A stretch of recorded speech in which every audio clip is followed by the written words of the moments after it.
네, 저희가 오늘부터 5주 동안 함께 하려고 하는데, 어쨌든 이 기회에 이렇게 함께 해주신 여러분들 감사합니다. 네, 또 우리가 함께 5주 동안 잘해보자고 서로에게 한번 격려의 박수를 한번 하면서 시작하면 좋을 것 같습니다. 네, 어, 어쨌든 우리 출석을 한번 불러보도록 하겠습니다. 오늘 그래도 신청하신 분들이 그때 제가 얘기했지만 오늘 첫 시간에 못 오신다고 한 분들도 있어서 그러나 이제 저희가 한 번까지만 하고 두 번에 빠지면 3기로 다시 들어오셔야 된다. 네, 그래서 숙제를 잘 하시고 이 2기 동안에 숙제가 있을 거예요. 그 숙제도 잘 해오시고 이렇게 잘 참여하시면 누구나 수료할 수 있지만 혹시 만약에 못 오시게 되면 누락될 수도 있다라는 것을 말씀드리면서 한번 그래도 저희가 출석을 한번 불러보도록 그렇게 하겠습니다. 네, 풍삼초 2기. 네,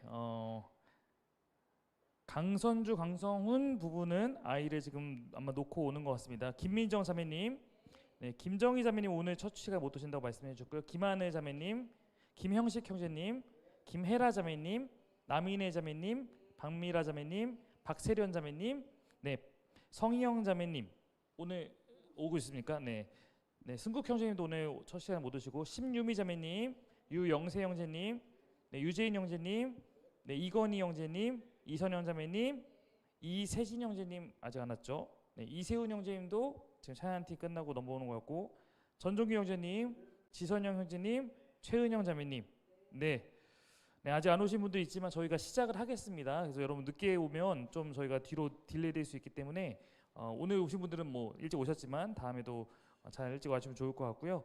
오늘 저희 요 시간을 위해서 우리 김민정 자매님께서 한번 기도해 주시면 좋겠습니다. 네. 저희 오늘 이 첫 시간은 1, 2과를 다룰 예정이고요. 5주 동안 2과씩 나눠서 진행할 예정입니다. 교재 다 갖고 오셨죠? 네, 워크북이랑 책이랑 있을 텐데 책은 뭐 필요한 보고 여기서 막 펼쳐서 확인할 건 아닌데 그래도 중간중간에 혹시 내가 필요한 부분에 하나 하려면 가져올 수 있고 워크북은 안 가져오시면 절대 안 되는 그런 겁니다. 그래서 오늘부터 진행 한번 해볼 건데 우리 한번 펴서 워크북 첫 부분 한번 보도록 그렇게 하겠습니다. 네, 우리 그리스도인의 첫걸음 11페이지 부분인데요. 저희가 오늘 이 사전 과제가 있었습니다. 과제는 써오는 거죠. 잘 보고 잘 써왔는지 한번 이렇게 한번 펴서 한번 보여주십시오. 잘 써왔는지. 네, 잘 써오셨습니까? 네, 잘 써오셨습니까? 네, 네, 네, 네. 눈이 잘 안 좋아서 제가 어차피 잘 보이진 않는데, 네. 믿음으로 이따 너무 나눠보면 알겠지만 아마 안 써오면 안 되겠구나라는 생각이 이번에 오늘 해보시면 드실 거예요. 많이 써오시는 만큼 더 우리가 얻을 것이 많이 있습니다. 그래서 1번 우리가 제가 다 읽지 않고 필요한 부분은 제가 이렇게 읽어달라고 할 텐데 읽는 순서는 뒷줄부터 이렇게 읽어가겠습니다. 그러니까 희영자매님부터 제가 읽어주시면 그 다음 분이 읽으시면 되는 거예요. 우리 1번 부분 한번 희영자매님부터 한번 읽어주십시오. 크게 한번 읽어주시 부탁드리겠습니다. 네, 네.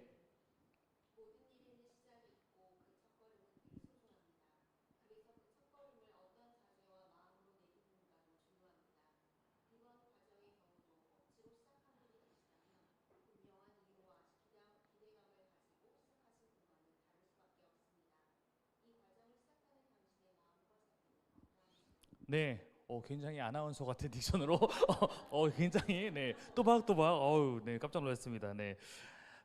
일단 제가 몇 분에게만 물어볼 거예요. 이 시간은 제가 어차피 설명을 뭐 여러분 다 보고 왔으니까 설명을 처음부터 끝까지 한다기보다는 여러분과 요 부분에 대한 것들 하나씩 하나씩 풀어가는 시간인데 우리 먼저 최은영 자매님, 네, 은영 자매님은 어떠한 마음으로 오늘 이 풍삼철에 들어오시게 됐습니까? 네, 네.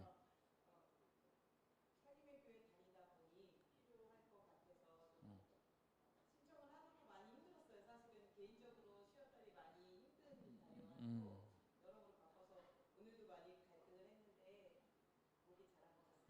네. 환영합니다. 네. 우리 그 세 가족으로 오시는 분들에게 제가 이제 이거 하셔야 된다. 풍삼처 약속을 받고 이제 하는데 그 약속을 잘 지켜 주셨습니다. 우리 종기령지님 어떤 마음으로 또 풍삼처 이 과정을 신청하게 되셨습니까?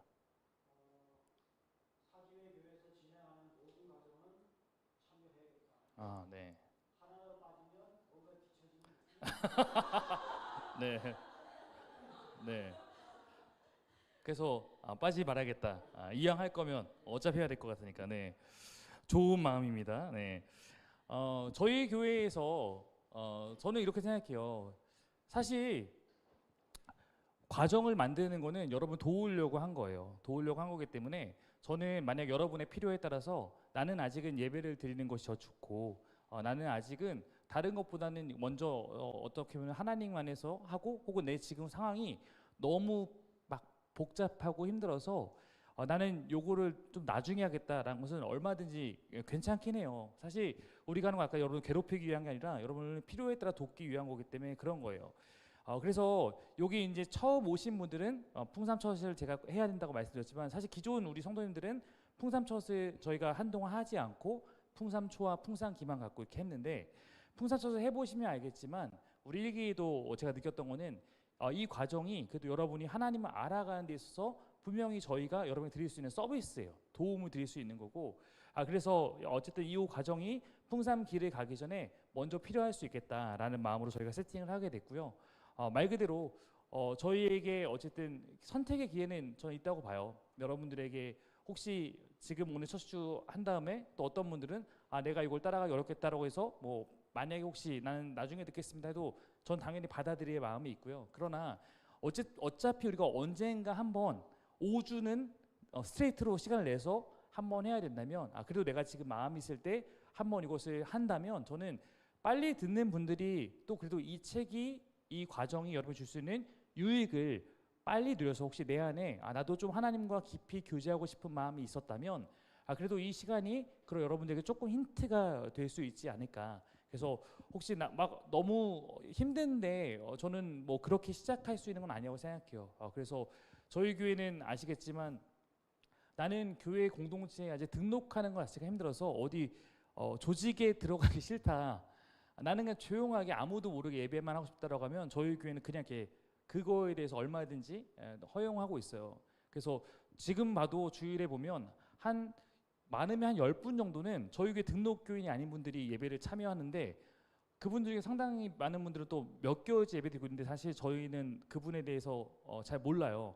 왜냐면 그분에게 어쨌든 우리가 뭔가 등록하라고 강요하기보다 그분의 그 시간에 인정해주고 싶은 마음도 있고 우리 교회의 풍삼초라는 과정은 무조건 하는 것으로 그래도 저희가 했지만 그 이후에 저희 교회에서 하는 양육들 내가 풍삼기는 여러분들이 그래도 시기를 정해서 들어오기 때문에 그런 부분에 대해서는 저는 여러분이 달려있다고 생각해요. 이거는 저희 교회 사역도 마찬가지예요. 그러나 나름대로 그것을 했을 때 누리는 유익들도 있기 때문에 그런 마음으로 제가 여러분의 이 5주를 한번 잘 돕고 싶은 마음들이 있습니다. 자, 그러면 이 풍삼철을 시작할 때 전제 조건이 하나 있어요. 물론 본인의 결단도 중요하지만 우리 영상에서 봤을 때 뭐가 어쨌든 전제돼야 되죠? 풍삼철 하기 위해서는 회심입니다. 회심. 그럼 이제 여러분에게 한번 이거 물어볼게요. 우리 이선영 자매님은 할렐루야. 이선영 자매님은 회심이 선영 자매님의 생각대로 회심이 뭐라고 설명해주고 싶으세요? 회심.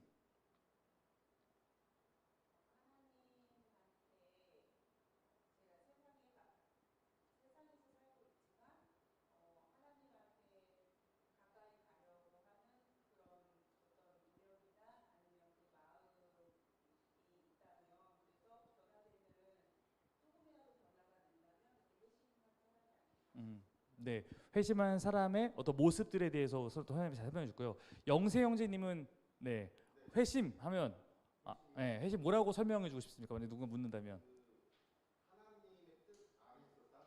하나님 뜻 안에서 네,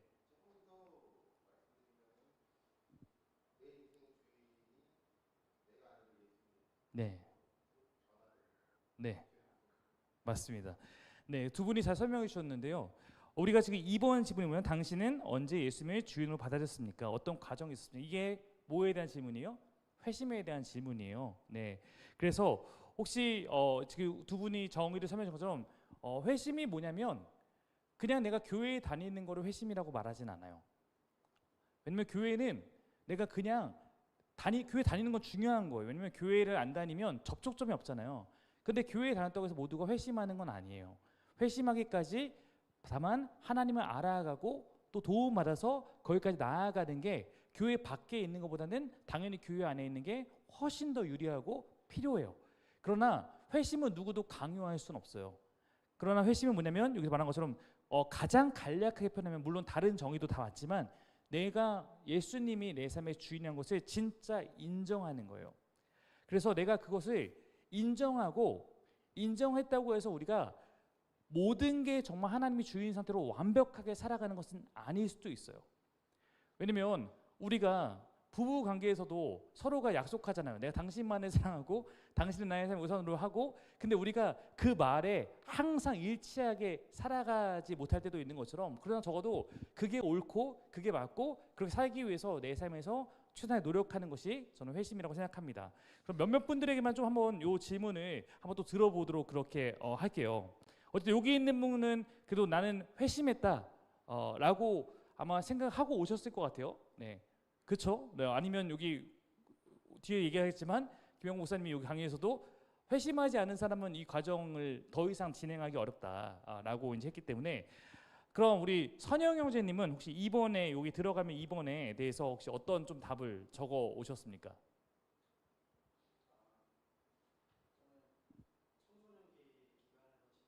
네, 네,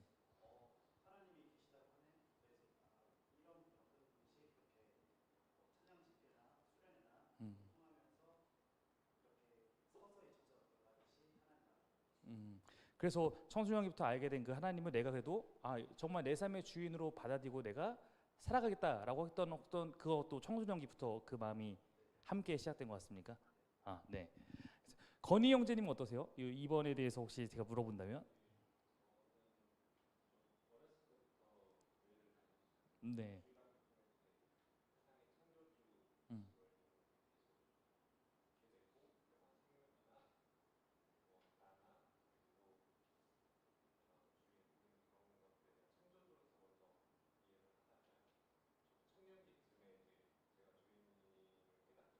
네. 네. 알아오다가 청년쯤에 내가 진짜로 하나님을 그래도 주인으로 받아들인 것 같다. 네. 네. 감사합니다. 여러분, 많은 사람에게 제가 이렇게 물어본다면 예수님을 구주로 영접하는 게 쉬울까요? 주인으로 영접하는 게 쉬울까요? 네. 구주로 영접하는 거는 되게 쉬워합니다. 나의 구원자가 된다는 것은 그냥 나에게 좋은 것만 있는 거잖아요. 어떻게 보면은 구원자가 된다는 것은 대부분 사람들이 오히려 쉽게 받아들여요, 생각보다. 그래서 당신은 하나님을 당신의 구원자로 받아들입니까? 라고 물으면 교회 다니는 사람들이 대부분 다 그렇다고 해요. 왜냐면 구원자가 되기 위해서 내가 뭔가 해야 될 것이 딱 뚜렷해 보이지 않으니까.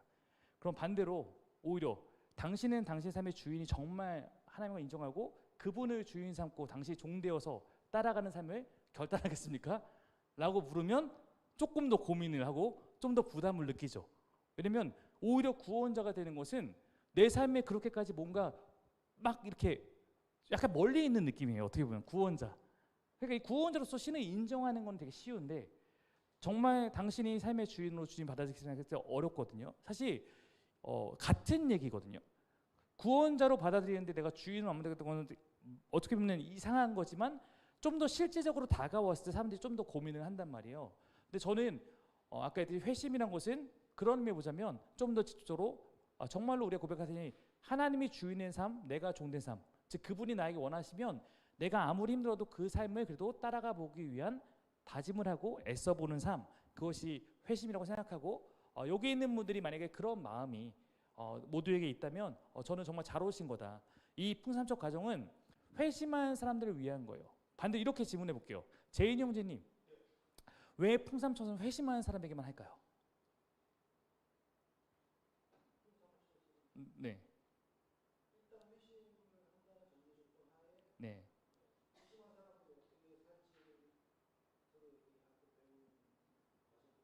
네. 그럼 왜 풍삼천을 회심을 안 하면 왜 못하게 할까요? 너무 어려운 질문이죠?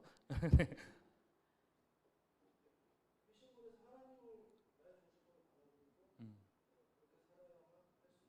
음. 네.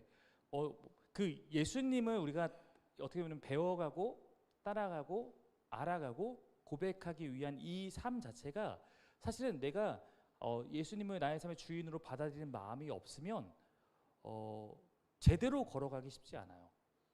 그래서 이 풍삼처의 시간들은 내가 정말로 회심했지만 이제 마음은 정한 거예요.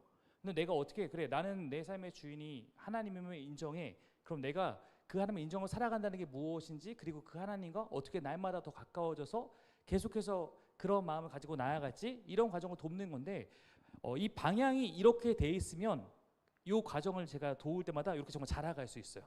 근데 안 하지 하나님의 주인이 아니라 내가 내 삶의 주인인 삶을 살고 싶은 마음이 더 강해요. 뭐 이 마음이 더 커요. 그러면 우리가 아무리 이렇게 얘기해서 일로 가자고 하더라도 방향 자체가 바뀌지 않았기 때문에 글로 걸어가는 것이 쉽지 않습니다. 네, 그래서 어쩌면 지금 제가 여러분 약간 곤란하게 계속 이 질문 던지는 것은 여러분 스스로 나는 어떠한가, 내가 얼마나 잘 하고 있느냐가 아니라 내 마음은 어디를 바라보고 있는가. 그래 내가 좀 부족하지만 그래도 나는 주님을 정말 내 삶의 주인을 모시겠어라는 마음이 우리 안에 있다면 저는 너무나 여러분에게 소중한 시간이 함께 펼쳐지지 않을까 생각합니다. 3번 보면요, 영적으로 다시 태어나긴 했어도 그 첫걸음을 잘못되었을 때 그 영적 순례의 첫 단추를 잘못 끼울 때 어떤 일이 일어날 수 있습니까? 라고 했는데 이 부분 한번 읽어주십시오.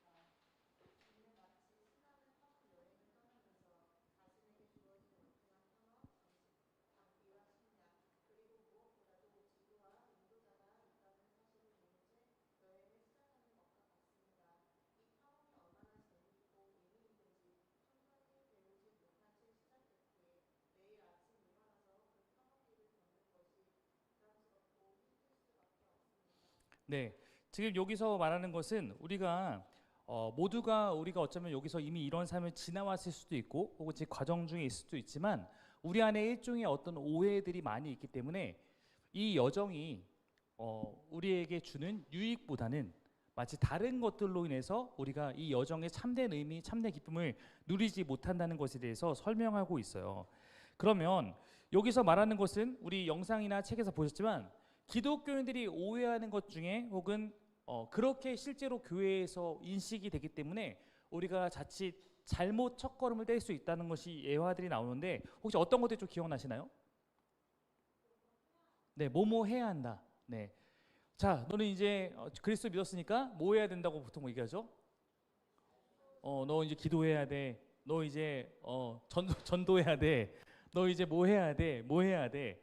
그러니까 우리가 정말 내가 회심이 하나님과 어쨌든 이제는 동행하겠다라는 시작점이란 말이에요. 그러면 우리가 결혼했을 때 어쩌면 흔히 말하는 신혼에 물론 결혼이 서로가 함께 언약하고 함께 나아갈 때 모든 것이 다 희생 없이 가는 것도 헌신 없이 가는 건 아니지만 그래도 결혼하는 이유는 결혼해 주는 기쁨이 있기 때문이잖아요. 그래서 우리가 보통 신혼 초에는 오히려 그 기쁨에 더 빠져서 어쨌든 그걸 누리고 이런 것들이 굉장히 중요하고 그런 관계 안에서 깊어진 마음을 갖고 때로는 어려운 일이 와도 함께 걸어가는 것처럼 그것이 중요한데 어쩌면 잘못 인식돼서 교회에서는 그런 어떤 신혼 초에 누려야 될 어떤 기쁨보다도 의무감 뭔가 해야 된다는 어떤 이런 것들에 빠져 있다 보면 하나님을 알아가는 거를 하나님을 누리는 것을 우리가 고민하기도 이전에 다른 것들이 막 괴로워서 어떤 의무감과 어떤 율법적인 어떤 부분에 우리를 메워 놓을 수가 있다는 거예요.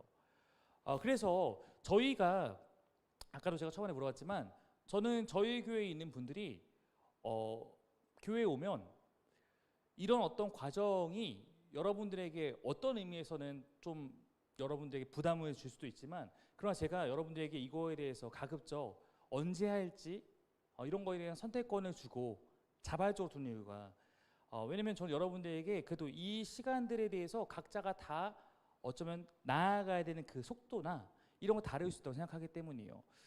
저는 교회 안에서 여러분들이 늘 얘기하지만 사역을 막 하는 것을 그렇게 추천하지 않아요.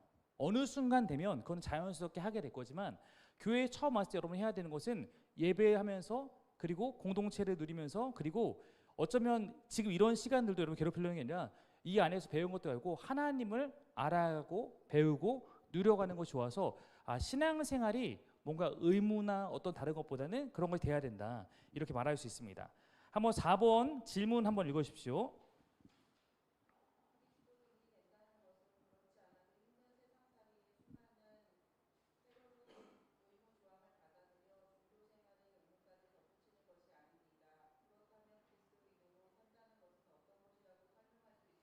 네, 방금 얘기한 것처럼 우리 하나님께서 우리가 주고 싶은 것은 야, 너 이거에서 우리를 막 힘들게 하고 억누르게 아니라 오히려 세상에서 우리가 갖고 있는 하나님을 따르지 않았기 때문에 오히려 우리가 짊어져 있고 있는 그것들을 가볍게 해주시고 싶은 거예요. 한번 그 뒤에서 이어지는 말씀 한번 제인용 제님 읽어주십시오.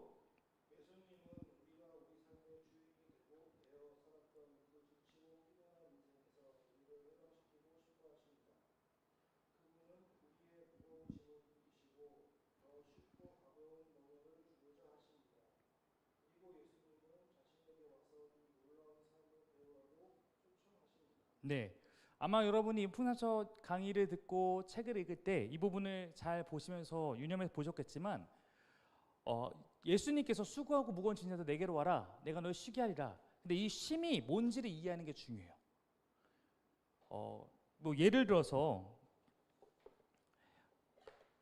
핸드폰으로 보면 여기서 말하는 쉼은 핸드폰이 막 너무 복잡하고 그러니까 요거를 꺼서 작동 안 시키는 요런 쉼이 아니에요. 기독교의 쉼은 아무것도 안 하는 걸 말하는 건 아니에요. 세상이 힘드니까 그냥 아무것도 안 해 이게 아니라 어쩌면 다른 조금 표현한다면 충전기를 꼽아서 이것이 다시 살아나고 회복되게 하는 것과 똑같아요. 하나님이 우리 가운데 주고 싶은 것은 야, 너 너무 힘드니까 교회 와서는 그냥 아무것도 하지 마 이게 아니라 교회 와서 해야 될 게 있어. 이거가 중요해. 이거 안 하고 다른 걸 하려고 하지 마. 근데 이건 중요해. 그게 뭐냐면 하나님과의 올바른 관계를 맺고 예배 안에서 주님을 배워가면서 하나님이 주시는 마음대로 내가 충전되고 회복되는 거예요. 교회 와서 난 너무 힘드니까 교회 와서 그냥 아무것도 안 해 하고 정말 아무것도 안 하면 회복이 일어나지는 않아요. 그럴 바에는 그냥 집에서 그냥 잠 더 많이 자는 게 나아요. 주일에 맛있는 거 먹고 이런 게 나아요. 근데 우리가 신앙생활을 한다는 건 뭐냐면 우리가 세상에서 내가 짊어지고 있던 멍에를 정말로 제가 봤을 때는 기독교 안에 들어와서 주님을 알고 주님과 함께 걸어가는 삶을 시작하면 하나씩 벗겨지는 것도 있어요. 그러나 주님의 멍에를 같이 지는 거예요. 이거를 깨닫는 것이 굉장히 중요합니다. 혹시 우리 남인혜 자매님은 저를 그렇게 보시지 마시고요. 자, 주님의 멍에를 진다는 게 이내 자매님의 느낌으로 어떤 것 같아요? 주님의 멍에를 지고 함께 간다. 그게 세상에서 내가 졌던 멍에와 다른 가벼움이 있다라고 하는 거를 이내 자매님의 이해대로 혹시 설명해 준다면 어떻게 생각하십니까?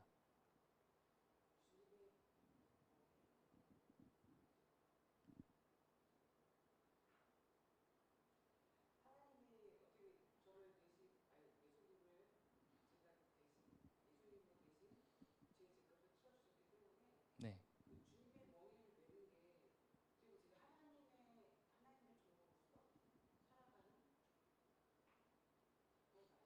네. 그게 더 가볍습니까? 네. 음. 네, 가볍 같으니까. 네. 감사합니다. 네. 우리 희영 자매님 혹시 이 질문에 대해서 혹시 어떻게 좀 설명을 해주고 싶으십니까?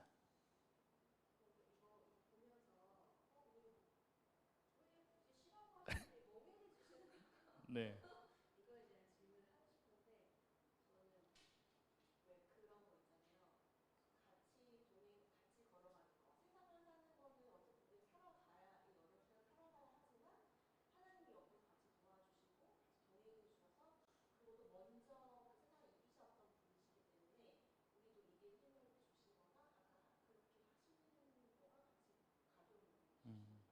음, 네. 감사합니다. 네, 저는 뭐 다 그 답들이 또 나름의 일리를 갖고 있다고 생각하고요. 저는 이렇게 생각해요. 하나님 없이 나 혼자 살아갔을 때 누리는 어떤 편함이 있어요. 교회 안 나오면 내가 주일에 내 시간에 마음대로 쓰고, 교회 안 나와서 어쩌면 내가 얻을 수 있는 유익이 있어요. 왜 없겠어요? 근데 그렇게 해서 내가 내 혼자의 삶을 개척하고 살아가는 그 삶이, 그러나 마주하는 어려움들이 있어요. 근데 그 삶의 어려움을 마주했을 때 사실은 내가 그것을 다 짊어지고 혼자 싸우고 내 힘으로 해결하려고 할 때 내가 겪는 고난과 더 어려움 혹은 외로움, 피폐함, 막막함, 이런 것들이 우리의 삶에 다 있다고요. 그래서 세상의 사람들이 분명히 어떤 부분에서는 교회 다니는 사람보다 더 자유로워 보이고 어떤 의미에서는 더 자기들의 어떤 것들을 마음껏 하고 있는 것 같지만, 제가 봤을 때는 오히려 하나님을 모르기 때문에 그들이 얽매여 있거나 그들이 빠져 살아가고 있거나 혹은 그들이 감당하는 어떤 짊어지기 어려운 것들 때문에 해결하지 못하고 아파하는 것들이 전 더 많다고 생각해요. 어쩌면 사람들이 이렇게 말한다고요. 야, 교회 왜 다녀? 교회 다니면 이거 하라, 이거 하지 마라, 이런 거 많으니까 더 불편하잖아. 내가 더 자유로워. 근데 정말 하나님 안에서 여러분이 함께 하나님을 깊이 알아가다 보면 오히려 우리가 하나님 안에서 매여 있는 것 같은데 더 자유하고, 오히려 세상 사람들은 반대로, 제가 가끔 설교하는 이런 거죠. 세상에 살아가는, 야, 이렇게 살아야 돼, 이렇게 살아야 돼, 이거 없으면 안 돼, 너 이거 없으니까 안 돼, 어떤 이런 기준들과 이런 틀에 꽉 매여서 우리는 하나님이 있기 때문에 하나님 때문에 그 기준을 벗어날 수 있지만, 저도 만약 하나님이 없었다면 세상에 나아가는 추구점대로 우리도 살아가면서 그 안에 더 많이 근심하는 것도 있고 더 많이 아파하는 것도 있고 어쩌면 더 많이 괴로운 것들이 저 있을 수 있다고 생각하는데, 저는 그런 괴로움과 어떤 그런 것들로부터 하나님이 우리를 구해서 하나님 안에 살아가게 하시는 거가 있다고 봐요. 근데 이거를 그냥 가장 심플하게 비유하자면, 우리가 결혼하는 이유 혹은 우리가 아이를 낳는 이유, 결혼 안 했을 때 좋은 점이 있죠. 할렐루야, 있죠. 네, 결혼할 때 있어요. 아이를 안 낳았을 때 좋은 점이 있죠. 근데 우리가 결혼하고 아이를 낳음으로써 그 멍에를 기꺼이 졌을 때 그 멍에가 사실 우리를 힘들게도 하지만 사실 우리를 더 살맛나게 하기도 하고 더 행복하게 하는 부분도 있잖아요. 저는 예수님과의 동행한다는 것이 그것과 매우 유사하지 않을까. 분명히 어떤 부분에서는 우리가 이것이 더 가벼워 보일 수 있지만 주님과 함께 걸어가지만 그것이 멍해지만 행복한 멍해이고 더 가벼운 멍해가 될 수 있는 것은 주님과 함께하는 그 삶에서 우리가 마주하는 행복들이 더 크기 때문에, 우리가 그것이 어쩌면 내가 이전 짊어지고 살았던 것과 비교할 수 없기 때문에 우리는 이 길을 가는 것이 아닐까. 그래서 주님의 그 멍에는 어쩌면 저는 그런 행복한 멍에다라고 생각하고 있습니다. 그러므로 사실은 누가 더 하나님을 잘 배워가냐면, 하나님이 없는 나의 삶의 한계, 하나님이 없었던 나의 삶의 무력감, 하나님이 없었던 나의 삶의 어떤 좌절과 절망, 외로움, 이런 것들을 많이 느꼈던 사람일수록 주님과 함께하는 것이 얼마나 값진 것인지를 더 깊이 느끼면서 배워갈 수가 있어요. 근데 이거는 사실 내가 내 지나온 삶과 지금의 세상을 잘 이해하다 보면 또 그 안에서 내가 하나님을 모르고 살았다면 나도 어쩌면 저렇게 살 수밖에 없을 텐데, 저렇게 추구하며 살 수밖에 없을 텐데, 지금 내가 주님을 따라가서 조금 더 내가 내 삶을 의미 있게 채워가고 있는 것에 대한 감사가 저는 여기 있는 분들에게 있지 않을까, 또 고백되지 않을까라고 생각하고 있습니다. 자, 5번 한번 질문 한번 읽어주십시오.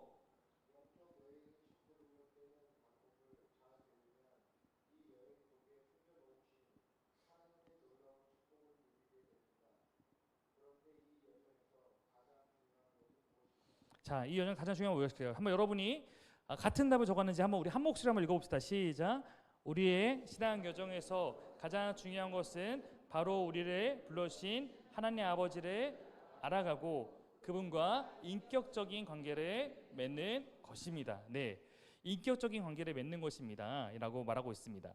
그러니까 우리에게 이 신앙 여정에 있어서 다른 것들이 뭐 중요하지 않다 이런 건 아니지만, 가장 중요한 이거를 안 하고 있으면 신앙생활하면서 사실은 우리는 겉껍데기 신앙생활 할 수밖에 없을 수도 있어요. 가장 중요한 것은 바로 하나님과 내가 새로운 관계를 시작했다. 그리고 그분과 관계를 맺고 그것을 누리며 나아가는 거예요. 알아가고 인격적으로 교제하는 것입니다. 근데 이 말이 누군가에게 되게 모호할 수 있잖아요. 우리 세훈 형제님, 세훈 형제님은 인격적이다 라는 거를 우리 청소년부 친구들에게 어떤 식으로 설명을 해주십니까? 음, 음,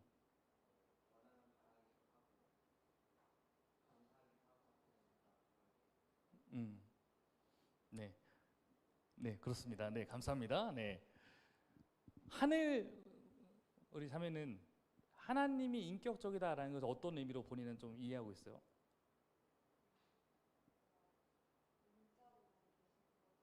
음,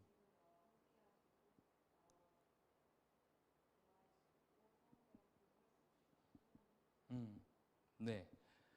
두 분이 또 잘 얘기해 주셨는데 저는 이 인격적이라는 표현에 이건 저의 그냥 이해예요. 저는 이렇게 이해하거든요. 하나님은 인격적이실 수 원래 없는 분이죠. 그분은 우리 인격이라는 건 우리가 이해할 수 있는 우리의 격이잖아요. 그러니까 하나님이 인격적인 것은 우리 보고 강아지와 함께 계속 강아지의 격을 맞추는 객격이 되는 것과 유사할 수도 있다.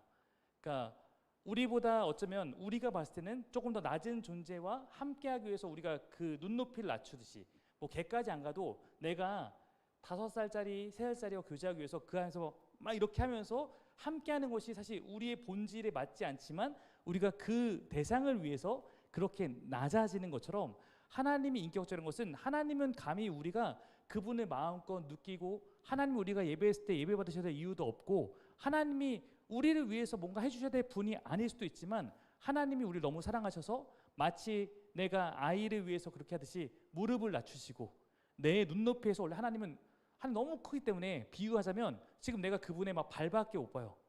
근데 적어도 인격적인 느낌은 눈과 눈을 마주해야 되는 것처럼 하나님이 아주 낮아지셔서 내가 원래 이해할 수 없는 분이지만 내가 이해할 수 있을 정도로 가까이 사랑할 수 있는 대상으로 나에게 오셔서 내가 이해할 수 있는 방법으로 자기를 드러내 주시고 그래서 내가 그분을 깨닫게 하시고 마치 내 아버지, 내 아내, 내가 사랑하는 누군가와 함께 할 때 느끼는 그런 감정처럼 그런 것들을 우리가 누릴 수 있을 정도만큼 하나님께서 우리에게 자기를 낮춰주셔서 은혜를 베푸셔서 깨닫게 하셨다.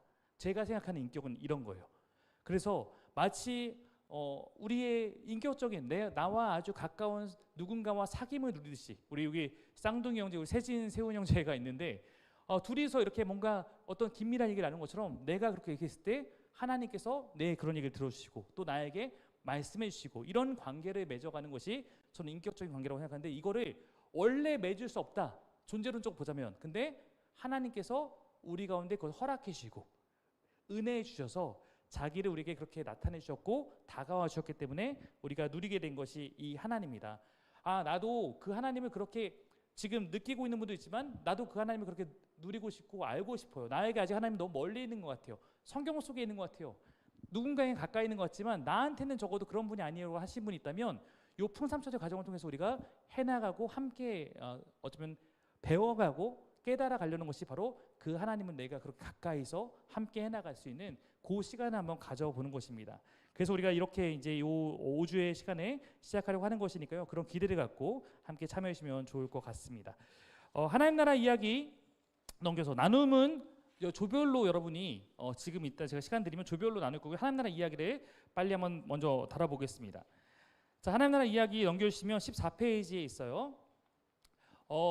저희 교회는 그 예전에 풍삼첫을 제가 금요 설교로 쭉 했습니다.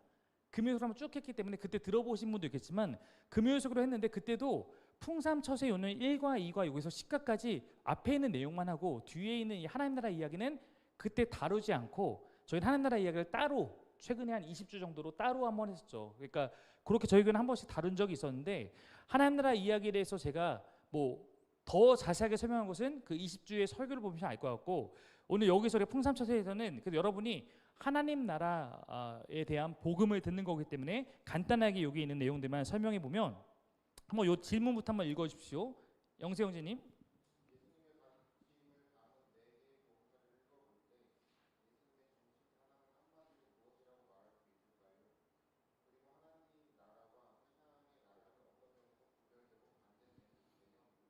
네. 예수님의 중심 사상이 뭐냐라고 했을 때 여기서는 뭐라고 얘기합니까? 하나님 나라라고 얘기하고 있어요. 우리는 뭐 사랑이다 이렇게 말할 수도 있겠지만 그거는 사상이 아니다. 그거는 기독교 나타나야 되는 어떤 당연한 삶의 모습이고 이런 거지 사상은 하나님 나라다라고 이 저자 김영곤 선생이 얘기하고 있고, 사실 이거를 설명할 수 있는 거는 성경 전체를 보면, 성경을 한 권의 책으로 보면 많이 드러나요. 그래서 성경의 저자들은 이 하나님 나라가 성경이 우리에게 보여주고 싶은 중요한 메시지라는 것을 곳곳에 표시해놨어요. 가장 대표적으로 인클로지오라는 구조로 제가 설명한 적이 있는데, 인클로지오가 뭐냐면 이 한 권의 책이나 하나의 문단 쓸 때 하나의 문단에서 처음과 마지막에 어쩜 똑같은 표기를 해놔서 마치 괄호 쳐놓은 것처럼, 그러면 이 괄호 안에 있는 거의 핵심 내용이 여기에 있는 겁니다. 뭐 비유로는 포도원 품꾼의 비유 보면 나중된 자가 먼저 되고 먼저 되가 나중된다, 이 얘기가 이 비유의 맨 앞에 맨 뒤에 배치되어 있어요. 그러면 이 비유가 그 안에 들어가 있으면 포도원 품꾼 비유가 말하고 싶은 가장 중요한 메시지는 먼저 된 자가 나중될 수 있고 나중된 자가 먼저 될 수 있다, 이 얘기라고 표시해 놓은 거예요. 사도행전 1장부터 28장에는 1장 처음에 하나님 나라를 전하는 예수님, 28장 마지막에 그 예수님을 닮아서 하나님 나라를 전하고 있는 바울, 그래서 이 전체는 하나님 나라가 확장되고 있는 이야기, 이런 식으로 이제 하는 건데, 성경 인클로즈로 보면 창세기 1, 2장과 마지막 계시록 21장, 22장이 하나님 나라로 인클로즈로 이루고 있어요. 그러니까 성경 전체가 하나님 나라의 이야기라고 말을 할 수 있는 거예요. 근데 우리에게 여기서 이제 오해를 말하고 있는데, 영상에 보면 오해가 있다. 왜 오해가 있냐? 우리는 이걸 뭐랑 헷갈린다? 천당이랑 헷갈린다. 천당은 왜 헷갈리냐면 외국 사람들 잘 안 헷갈리거든요. 우리나라 사람들 잘 헷갈려요. 왜냐면 천당이라는 개념이 우리 가운데 너무 익숙하게 있는 거예요.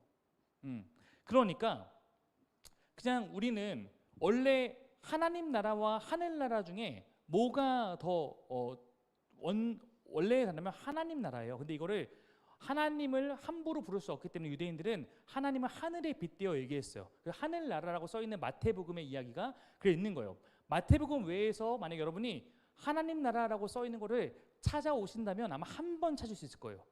성경의 마태복음 외에는 하늘나라는 우리 말의 천국이라는 것을 안 써요. 한 군데도 안 씁니다. 딱 한 군데만 나오는데 그것도 마태복음과 언어가 조금 달라요. 언어로 보면. 근데 그러니까 유대인들만 하나님을 하나님 할 수 없으니까 하나님 나라를 말하고 싶은데 하늘나라라고 했던 거예요. 근데 이게 하늘의 나라라는 건데 원래 요거를 이제 번역해서 들어오면서 요거를 중국에서 천국이라고 썼겠죠. 하늘나라. 이거를 우리도 그대로 받아들여서 우리가 처음 성경에 올 때 천국이라는 이름으로 했어요. 그러니까 요 마태복음 편에서 천국이라 보자마자 성경에서 말하는 하나님의 나라라는 개념으로 이해하기보다 우리가 알고 있는 천당이라는 개념으로 이 천국을 이해하게 된 거예요. 그러다 보니까 몇 가지 부분에서는 오해가 생긴 거예요. 뭐 예를 들어서 우리에게 천국하면 우리 갖고 있는 기존의 어떤 상식, 천당에 대한 상식들이 우리 안에 있다 보니까 그걸로 그냥 함부로 생각해 버리다 보니까 성경에서 말하고 있는 것과 달라진 부분도 있고, 이 단어가 주는 거, 그래서 뭐 하늘나라 하면 공중에 있나? 이렇게 생각하기도 하고 어떤 장소적인 생각하고 이런 것들이 있어요. 그러나 하나님 나라는 그런 개념이 아니라 하나님 나라는 세상과 구분되는 반대의 개념일 뿐이에요. 하나님 나라는 그래서 천당은 우리 가운데 죽어서 가는 곳이라는 것이 명백하게 우리 가운데 있는 인식이죠. 근데 하나님 나라는 죽어서 가는 곳이 아니요. 죽어서 가는 곳의 의미도 담겨 있어요. 담겨 있어요. 그러나 죽어서 가는 곳만으로 이거를 다 설명하기는 어려워요. 그래서 성경에 나오는 하나님 나라는 죽지 않아도 지금 이 땅 가운데 이미 임해 있는 나라예요. 그러니까 지금 예수님의 통치와 함께 이 세상에는 하나님 나라가 이미 시작되었다고 성경 말하고 있고, 그러므로 이 세상에는 하나님 나라가 있고 땅의 나라가 있는 거예요. 그러니까 땅의 나라, 지금 너희가 보고 있는 땅의 나라, 하나님이 주인되지 않는 그곳과 구별된 개념으로 성경 하나님 나라를 말하고 있고, 이거는 죽어서 들어가는 게 아니라 지금 우리가 회심과 함께 그 나라의 백성이 되는 것이다. 그래서 우리가 어떻게 그럼 땅의 나라의 백성이 아니라 하나님의 백성이 될 수 있는가, 이거를 가르치기 위해서 예수님께서 알려주신 거고, 너희가 나를 그리스도, 너희가 나를 주인으로 받아들이고 모시고 따라가고자 할 때 그때 너희는 이 땅에 속하였지만 하나님 나라에 속한 그런 사람으로 살게 된다. 그리고 이렇게 그분이 알려주신 거죠. 예수님의 십자가가 그 길을 내신 것이고, 다시 우리가 주님께 속하여 이 땅에 이미 시작된 지금도 우리가 누릴 수 있는 그 하나님 나라에 속하여 살아가라 라고 성경이 요청하고 있다. 그렇게 제가 이 부분을 설명해 드릴 수 있을 것 같습니다. 혹시 요 일과에 대해서 질문 있으실까요? 뭐 하나님 나라도 괜찮고 지금 첫 부분도 괜찮고 혹시 질문 있으실까요? 네, 혹시 여러분 언제나 궁금한 게 있으면 근데 지금 사람이 많아서 내가 물어보기에 민폐가 될 것 같다고 하시면 저에게 따로 카톡 보내주셔도 상관없으니까 이 기간 동안 혹시 궁금한 거 있으면 언제든지 한번 물어보면 나아갈 수 있으면 좋을 것 같습니다. 우리 잠깐 조별 활동을 먼저 할 거예요. 자, 조를 한번 발표해 드리겠습니다. 제가 조장님들은 미리 선정을 했고요. 우리 여러분 조장님들의 인도를 따라서 잘 해주시면 좋을 것 같습니다. 우리 먼저 1조는요. 우리 전종길 형제님, 네, 김영식 형제님, 유영세 형제님, 신승국 형제님, 이세훈 형제님이고요. 거기 테이블로 1조는 모이도록 그렇게 하겠습니다. 2조는요. 지선영 형제님, 이건희 형제님, 유재인 형제님, 이세진 형제님, 강성훈 형제님이고요. 뒤쪽으로 모이도록 하겠습니다. 뒤쪽 계단 쪽으로. 지선영 형제님이 조장입니다. 자, 3조는 이선영 자매님, 김민정 자매님, 김하늘 자매님, 박세련 자매님이고 카페 쪽으로 모이도록 하겠습니다. 4조는 김혜라 자매님, 최은영 자매님, 김정희 자매님, 성희영 자매님이고 방으로 모이도록 하겠습니다. 5조는 심유미 자매님, 남인혜 자매님, 강선 자매님, 박미라 자매님이고 이곳 앞쪽으로 좀 모여서 진행하도록 하겠습니다. 지금부터 5시 5분까지 요 나눔에 대한 내용들을 한번 알차게 나누고 다시 모이도록 하겠습니다. 5시 5분까지입니다. 네, 몇 분 안 들어왔는데 저희가 시작을 또 하겠습니다. 어떻게 조장님들이 잘 이끌어 주셨나요? 나눔을? 네, 네, 제가 일부러 이제 또 팸리더나 이런 분들은 제외하고 또 다른 분들로 이렇게 조장을 부탁드렸는데 제가 봐도 너무 잘 이끌어 주신 것 같습니다. 저는 이렇게 생각해요. 일가에서도 얘기 나왔지만 하나님께서 사실 여러분이 하나님을 알고 싶고 궁금해하고 싶은 것보다 하나님이 여러분을 정말로 강력하게 원하고 계세요. 우리가 하나님을 만날 수 있는 근거는 내가 어떻게 하나님을 만날 수 있을까? 하나님 만날 수 있는 근거는 내가 아니라 하나님이 사실 우리와 함께하고 싶은 마음이 그만큼 크시기 때문이에요.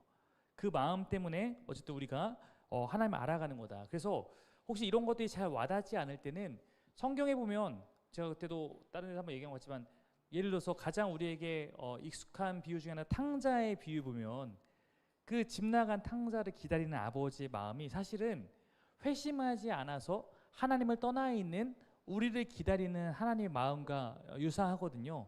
그러니까 이곳에 있는 여러분 가운데 혹시 어떤 나눔인지 잘 모르겠지만 나는 하나님을 알고 싶은데 아직까지 잘 모르겠어라고 하는 분들도 우리가 그런 거기에 자신감을 가질 거는 하나님께서 여러분을 더욱더 강력하게 원해서 내가 하나님을 알고자 하는 마음이 정말로 간절하게 있고 그런 마음으로 예배하고 그런 마음으로 예배 안에서 하나님을 갈망하고 구하면 하나님이 어느 순간 때론 나도 모르는 방식으로 내 곁에 오셔서 나를 일깨우시고 내가 너와 함께하고 싶다는 것을 깨닫게 할 거라는 믿음과 경험이 있습니다. 그럼 여러분이 이 시간 안에서 그 하나님을 그렇게 알아갔으면 좋겠다는 마음이 있고요.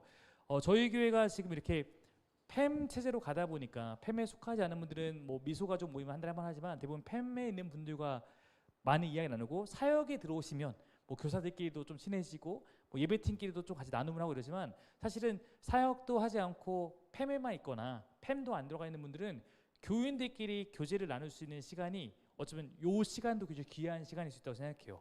그래서 아마 그래도 평상시에 내가 잘 얘기 나눠보지 못한 분들과 조가 또 돼서 알게 되신 분도 있는데 요주의 시간을 잘 활용하셔서 또 우리가 함께 이 공동체 안에서 같이 해나가는 사람이니까 그런 좋은 교제를 나눌 수 있도록 같이 힘써주시면 좋을 것 같습니다. 우리 거듭남의 신비한 축복 한번 들어가며 부분 한번 읽어보겠습니다. 네, 누구 차례죠? 네.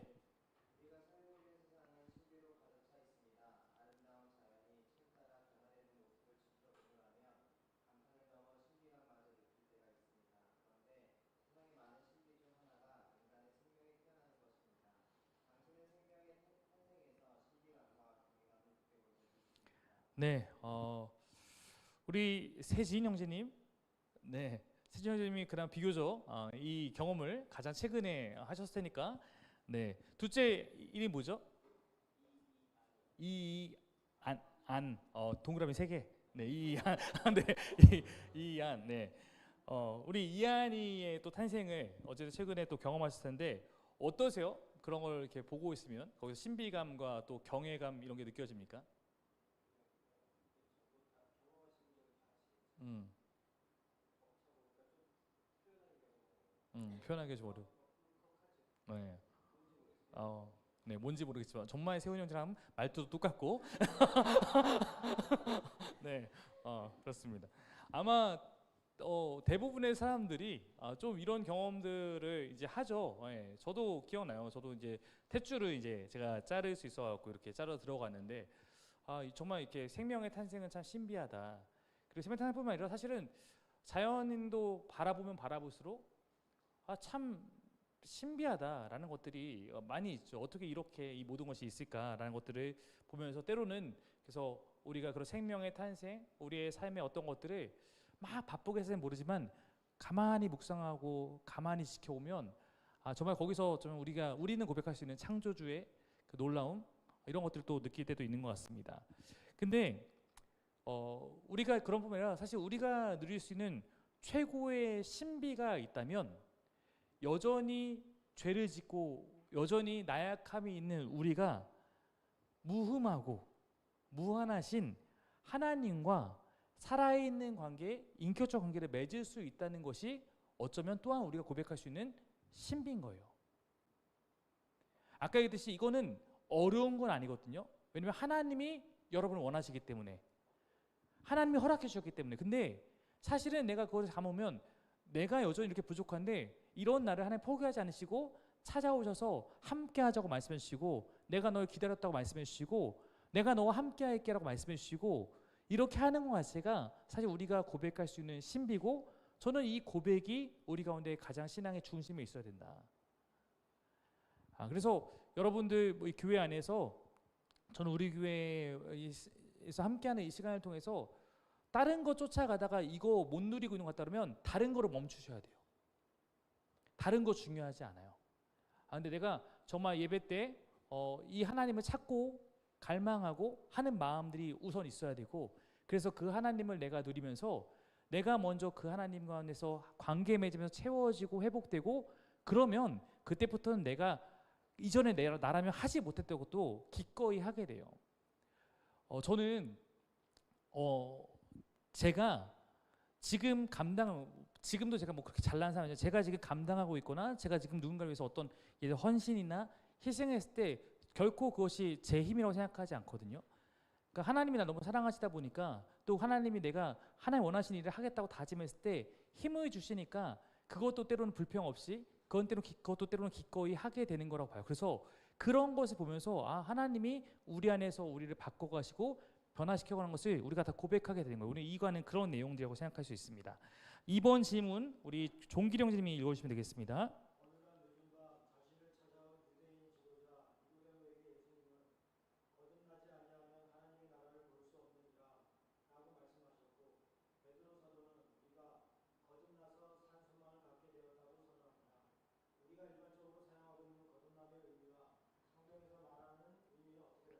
네, 거듭남이라는 것이 다른 말로 말하면 회심이에요.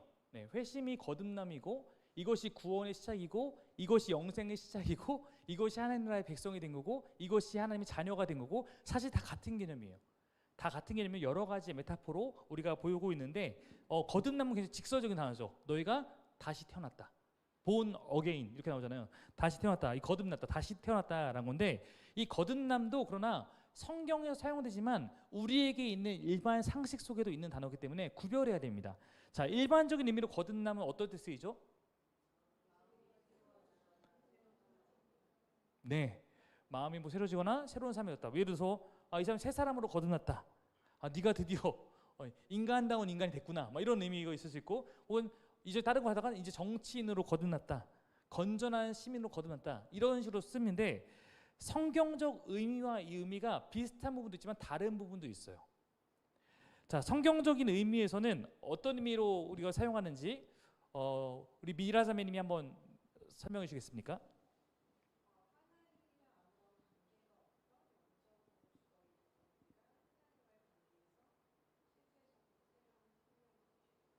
네, 맞습니다. 아마 대부분 다 비슷하게 답을 적어오셨을 거예요. 우린 같은 책을 보고 같이 공부했으니까. 네.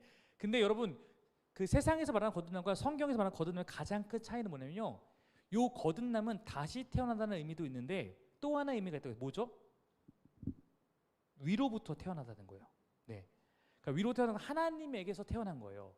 그러니까 니고데모도 궁금해하잖아요. 내가 지금 이 나이에 어떻게 엄마 뱃에서 다시 들어? 그런 개념이 아니라 이 태어남은 다시 태어난 건 맞는데 새로운 존재로, 새로운 삶을 살아가는 존재로 태어난 거예요.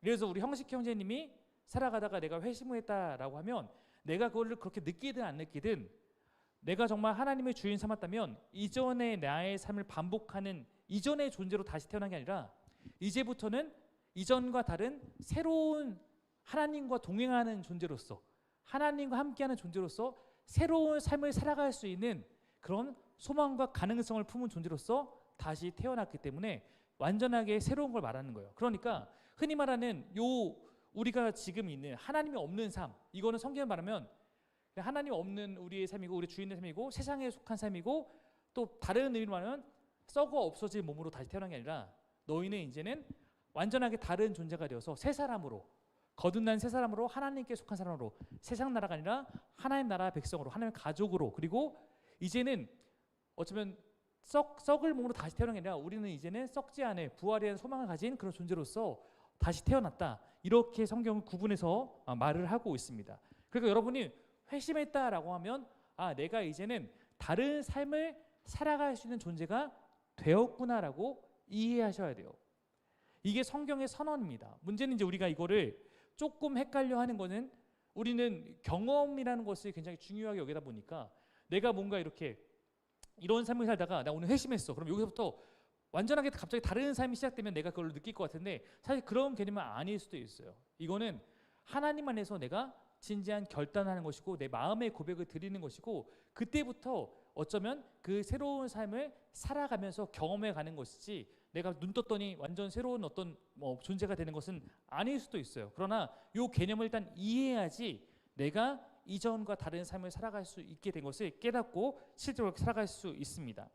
근데 우리 교회 안에서도 이 회심과 거듭남에 대한 오해들이 있어요. 아까 특별한 체험이 있어야지 내가 회심한 거라고 생각하거나, 아니면 예를 들어서 우리는 어떤 각인들이 있으니까 옛날에는 세례식 이제 이런 걸 통해서 이걸 확인해 줬으니까 나 거듭났나 회심했나 물어봤을 때 우리는 지금 안 그러지만 어떤 사람들은 회심했어요. 그러면 저 세례 받았어요. 저 세례 받았으니까 회심했어요. 이건 다른 개념이거든요. 네. 그러니까 어차피 세례식은 하나의 그 예식으로 중요하지만 사실 그 안에 있는 의미를 담아내고 있지 않으면 그것이 중요한 건 아닐 수도 있겠죠. 한번 넘겨보겠습니다.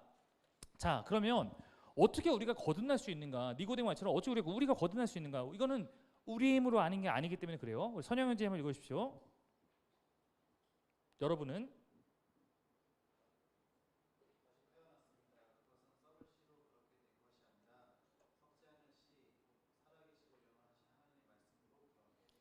네, 감사합니다. 네, 여러분이 거듭날 수 있었던 것도 여러분이 만든 게 아니에요. 하나님께서 거듭나서 새로운 삶을 살아갈 수 있는 기회와 길과 방법을 내어주셨기 때문에 그것을 믿고 받아들이는 사람에게 일어나는 신비예요. 거듭난 신비입니다. 그 다음 구절 한번 읽어주십시오.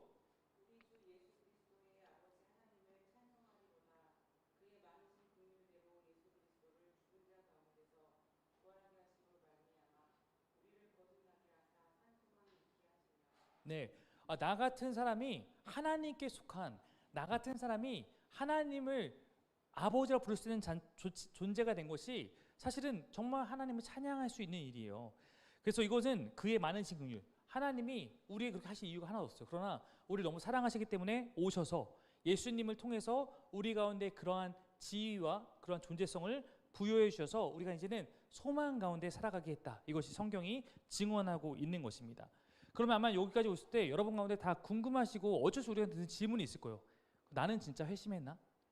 나는 정말 이 거듭남 내가 경험하고 있는가? 나는 정말 이런 존재가 됐을까? 이거에 대해서 사실은 이제 제가 얼마 전에 풍삼초 이끌기만 했는데, 풍삼초 이끌기만 할 때 이번에도 제가 그런 얘기했거든요. 풍삼초 이끌기만의 끝에 보면 우리가 그 본인이 이 복음을 받아들이는 이제 5가지 반응이 있는데 요거 갖고 서로 기분 상하게 하지 마라. 왜냐면 어떤 사람들 같은 경우는 이제 이금희가 이걸 딱 이제 명확하게 가르쳐야 되는 의무가 있다 보니까 이게 여기까지 회심입니다라고 하고, 또 따르미 중에서는 또 어떨 때 막 아직은 그 개념이 명확하지 않으니까 또 우리가 봤을 때는 회심의 단계에 있는 것도 선택하고 아닌 것도 선택하고 또 두루뭉실하게 선택할 때도 있는데, 그러나 이거는 사실은 저도 우리 하늘 자매가 회심했는지 안 했는지 몰라요. 제가 볼 수 있는 눈이 없어요. 다만 우리가 어떤 걸로 보고 당연히 어느 정도의 추측은 할 수 있고, 내가 이걸 했냐 안 했냐를 따지려고 하는 게 아니라 혹시 아직 회심하지 않았기 때문에 하나님과의 깊은 관계를 누리지 못하는 사람이 있을까 봐 도와주기 위해서 설명해 줄 수 있는 거예요. 이게 회심이고, 이렇게 회심했을 때 우리는 비로소 이제는 하나님과 새로운 삶을, 새로운 관계를 시작할 수 있어요. 근데 회심하지 않으면 우리는 하나님을 너무 멀리서 있고, 하나님을 이해한다고 하지만 머리로만 이해하고 경험하지 못하고 그런 삶을 살아갈 수밖에 없기 때문에, 사실은 그러다 보면 교회를 아무리 다녀도 회심하지 않으면 하나님 믿는 게 그냥 다 이런 건가? 또 별거 없네? 라는 걸 끝일 수 있으니까 돕고 싶은 거예요. 그래서 회심에 대한 본인 자기 검증을 하기 위해서 회심에 대한 책 가운데 몇 가지 어떤 방법들이 나오는데, 그 중에 제가 봤을 때 그래도 저도 가장 쉽게 받아들였던 것 중에 하나가 요 3B입니다. 거듭난 자, 회심한 자에게는 3가지 특징이 있다. 각각 그 내용이 무엇인지 한번 보는 겁니다. 자, 첫 번째 특징 뭡니까? 믿음, 빌리프입니다. 자, 이 믿음은 무엇이냐면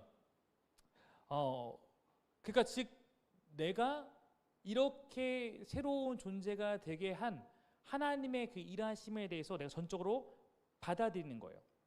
우리를 위해서 하나님께서 하셨던 그 복음과 그 진리와 하나님이 이 복음과 진리 받아들인 사람에게 또 역사하시는 그 모든 과정에 대해서 내가 진심으로 받아들여서 내가 거기에 대한 고백을 할 수 있는 그런 거예요. 그러니까 예를 들어서 당신은 하나님을 뭐라고 어떤 분이 생각하십니까 했을 때 거기에 대한 나의 신앙 고백이 있고, 당신이 어떻게 새로운 삶을 살게 됐습니까 했을 때 거기에 대한 어떤 또 나의 신앙의 고백이 있어서 나를 이렇게 이끌고 계신, 또 이끌어 주신, 나의 은혜 주신 그 하나님에 대해서 고백할 수 있는 그런 것들이 이 믿음에 대한 영역이라고 말을 할 수 있습니다. 그래서 우리가 흔히 말하는 뭐 풍삼초에서도 복음에 대해서 4가지 키워드로 정리하잖아요. 그래서 첫 번째가 뭐였죠? 하나님이 모든 것의 창조주가 되셨고 나의 주인으로 하나님께서 창조하셨다. 두 번째가 뭐였습니까?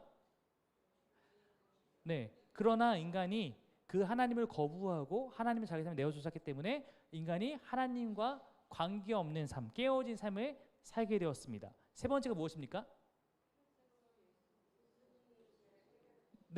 그러나 우리가 하나님 배신해서 하나님과 관계없는 상황에 깨어진 삶에 고통받고 살아가지만 하나님 우리를 포기하지 않으시고 긍휼하게 여기셔서 예수님을 보내주셔서 우리가 다시 하나님께 돌아올 수 있는 길을 내어주셨습니다.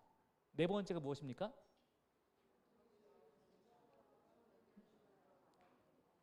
지금 제가 말한 이 내용들, 이런 비슷한 내용들을 내가 진짜로 받아들이고 내가 이제는 나의 삶을 구원하기 위해서 오신 그 예수님을 나의 삶의 주인으로 받아들이고 인정하고 결단하고 나아갔을 때 다시 우리는 하나님이 최초부터 주고 싶었던 그 삶을, 흔히 말하는 구원의 삶을 누리며 살아갈 수 있다. 이 내용들을 우리가 기억하는 것, 이것을 나의 그 믿음으로 받아들이는 것, 이것이 첫 번째 거듭난 자에게 반드시 있는 부분입니다.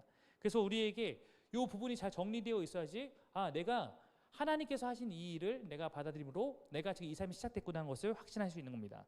두 번째 특징은 무엇입니까? 삶의 변화입니다. 비헤이버인데 여러분 회심을 하면 왜 삶이 변할까요? 회심을 하면 저는 삶이 변한다고 생각하는데, 회심을 하면 왜 삶이 변할까? 뭐 너무 간단할 수 있지만 그래도 혹시 누군가의 얘기로 표현해 본다면 누가 좋을까요? 민정자매님은 회심하면 왜 삶이 변한다고 생각합니까?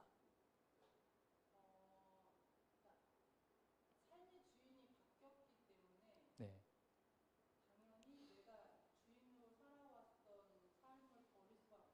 네. 네, 맞습니다. 그러니까 우리가 주인을 바꿨다는 거는 이제는 내 삶을 내 뜻대로가 아니라 주 뜻대로 살아가겠다는 다짐을 한 거예요. 물론 우리가 실패할 수도 있어. 근데 우리가 예를 들어서 하나님이 신앙이 약하다는 건 뭐냐면 하나님이 나에게 일단 주인이 됐을 때 하나님이 나에게 원하시는 것을 내가 하나님 만약에 10가지를 지금의 수준에 나에게 말씀하셨을 때 때로는 어떤 거는 내가 순종에 따라가고 못 따라갈 수 있지만 어쨌든 나에게 누군가 말씀하신 존재가 있다고 받아들이는 사람들은 흔히 말해서 10개 중에 하나라도 내가 따라갔을 때 조금이라도 하나님 원하시는 삶으로 나아가서 내가 혼자 살아갈 때라면 하지 않았을 일들이 시작되는 거예요. 그러니까 급격하게 변한다는 건 뭐냐면 어떤 사람 안에는 정말 굳은 마음으로 내가 지금 나의 삶의 어떤 부분들에 대해서 이전에 내가 살던 삶의 방식을 버리고 급격하게 변해가는 사람도 있어요. 사도 바울처럼 예수님을 딱 받아들인 다음에 그의 삶에서 이전에 살았던 모습과 전혀 다른 모습으로 바로 살아가는 사람도 있지만 이게 한순간에 되지는 않을 수도 있거든요. 대부분의 사람들은 점진적으로 변해가요. 왜냐면 아직까지 내가 주인 되는 것을 포기했다고 하지만 옛 습관이 남아있기 때문이에요. 예를 들어서 우리 형식 형제님이 결혼하기 전에 너무 맨날 친구들 만나서 축구하고 이런 걸 너무 좋아해. 근데 결혼했어요. 그럼 아내가 그거에 대해서 어떤 부분에 대해서 하지 마세요. 가족끼리 시간 보내요. 뭐 해요? 그러면 어쨌든 내 삶에 누군가 함께 한다는 것만으로 줄이겠죠. 우리 형식 형제님은 너무나 착하셔서 10번 중에 9번을 아내 말을 듣고 한 번만 차러 가겠지만 아무리 악한 존재도 10번 중에 한 번이라도 아내의 말에 따라갈 거 아니에요. 이러면 그 삶이 혼자 살 때와 다른 것처럼 내가 회심하지 않기 전까지는 고민하지 않아요. 내가 하고 싶은 거 하는 거예요. 내가 하고 싶은 거 선택하는 거예요. 근데 회심해서 주인 되심은 있다고 존재를 인식하고 그분께 집중하는 순간 그분이 나에게 원하시는 것들이 내 안에 찾아오기 때문에 아까 실패할 수 있지만 한 번, 두 번 따라가다 보면 가져요. 근데 우리가 왜 점점 회심한 일로 더 갈 수 있냐면 그렇게 살아가는 것이 내 뜻에는 불편하고 귀찮고 저기서 이렇게 하는 게 아닌 것 같은데 이렇게 살아가다 보면 여기서 누리는 하나님 안에서 이 삶을 살아가는 것에 대한 기쁨과 만족을 누리면서 내가 이전에 이렇게 살아가는 것보다 이제 이렇게 살아가는 게 더 좋겠다. 옛날에는 그러면서 친구 만나서 맨날 술 마시고 이런 것이 더 편하고 더 좋은 거 줄 알았는데 지금 보니까 내가 오히려 그게 허송세월한 것 같으니까 내가 차라리 이 시간에 더 의미 있는 일을 해야겠다. 이런 식으로 우리 삶이 하나님의 변해가는 것이 어쩌면 이 변화라고 말할 수 있습니다. 그러므로 여기서 만약에 내가 회심했다는 사람은 뭘 점검하셨냐면 그럼 내가 그래 알아가는 시간이 교회 다니는 시간이 있었지만 그래 내가 이때부터는 내가 정말 하나님이 주인의 삶을 살고자 다짐했던 것 같아. 혹은 나는 청년에 다니다가 무너졌다가 사김의 교회 와서 다시 다짐한 것 같아. 그럼 그 다짐이 있기 전과 있은 후에 지금 내 삶에 어떤 변화들이 시작됐는가를 생각해 보셔야 돼요. 만약에 이게 정말 1도 없다 라고 하면 내가 정말 하나님이 주인 되는 사실 주인 된다고 고백이 혹시 말로만 했던 건 아닐까? 그럼 지금부터라도 나는 정말 하나님이 주인 되는 삶을 살아가 봐야겠다라고 하는 것들이 필요할 수 있습니다. 이게 꼭 영적인 체험만이 아니에요. 하나님이 우리 안에 함께 계시면 설교를 들을 때 옛날에는 설교 들어도 그냥 그래 그냥 설교인가 보다 라고 할 수 있지만 어쨌든 내가 회심을 하고 하나 알아가고 관심이 생기면 그 설교에서 어떤 부분이 내 마음에 남을 때가 있어요. 그럼 그거라도 이게 꼭 영적으로 막 무슨 정규야 이렇게 하는 걸 듣는 게 아니라 그냥 그런 얘기 혹은 누가 했던 얘기 누가 만약 팬 모임이나 어떤 모임 했을 때 누가 이렇게 나 하고 있어요. 근데 나도 저렇게 하고 싶다는 얘기가 더 마음에 남고 그럼 그걸 하게 되고 이렇게 하는 과정들이 다 포함되는 거라고 말씀드릴 수 있을 것 같습니다. 자, 그래서 이거를 이제 코페르니쿠스적 혁명이다라고 이제 표현하는 거는 아예 내 삶의 축이 바뀐 거예요. 이전에는 내가 중심이었으나 이제는 하나님이 중심이고 내가 거기에 맞춰가는 삶을 다짐했기 때문에 점진적으로 지속적으로 변화된다. 여러분 혹시 나는 회심한 이후에 듣고 보니까 좀 내 입으로 말하기 좀 그렇지만 저는 변화되고 있는 게 확실한 것 같습니다라고 하는 분이 이렇게 고개를 한번 끄덕여 주시겠습니까? 네, 우리 형식 형님도 고개를 이렇게 끄덕여 주셨습니다. 네, 감사합니다. 네, 우리 모두가 이 변화를 경험하면서 나아가는 거다. 그래서 근데 넘어질 수 있어요. 가다가 넘어질 수 있어요. 근데 넘어져도 방향을 바꾸지 마세요. 주님 죄송합니다. 제가 잠깐 넘어졌습니다. 근데 제가 주님을 다 따라가겠습니다. 라고 하고 나아가는 게 중요하다. 자, 세 번째 특징 무엇입니까? 네, 공동체에 속된 빌롱잉입니다. 이 부분이 이제 어떤 분들은 그냥 신앙생활을 혼자 하는 거 아니야?라고 생각하지만 신앙생활을 혼자 하는 게 아닌 것이 적어도 성경에서 하나님의 백성들에게 하나님이 원하시는 거였어요. 이건 뭐 여러 가지 설명이 되지만 지금 다 설명할 수 없고 내가 하나님 나라에 속한 하나님의 백성 공동체 가운데 일부가 되었구나. 그리고 나만 변화된 게 아니라 내가 변화되어 보니까 하나님의 가족들이 있고 그 가족 중에 나도 속해서 이제 내가 형제 자매라고 부를 수 있는 하나님 안에 어쩌면 그런 가족들이 생겼구나. 교회가 이런 의미에서 서로를 형제님, 자매님에 부르는 거죠. 이거는 가족이라는 의미이기 때문에 그리스도의 몸의 일부분이 되어서 내가 그 가족 공동체에 속하게 되었고 속해 있음을 느끼면서 우리는 내가 이제는 이전과 달리 하나님의 몸의 지체의 일부가 되었구나 하는 것을 이거를 내가 누려가면서 또한 경험해 가는 것입니다. 그래서 아까 했듯이 이게 꼭 뭐 나는 그럼 팸에 안 들어가면 아닌가? 아니에요. 그런 의미는 아닙니다. 교회 공동체에 속해서 누구는 아직 내가 소그룹의 어떤 관계에 들어갈 수 있는 때가 있고 아직은 못 들어갈 때가 있고 다 있어요. 우리 지난번 영상도 보여줬지만 혼자 아직 어떤 시간을 보내고 있을 수도 있지만 그러나 사실 그 상황에서 또 내 상황과 내 마음이 열리면 또 함께 서로가 그죠. 특히 이 풍삼처에 있는 시간들도 또 그런 의미로서 내가 이렇게 함께 하나님을 추구하는 사람도 있구나라는 것을 경험하고 나아간다면 도움이 될 수 있지 않을까 생각합니다. 5번 질문 한번 읽어주십시오.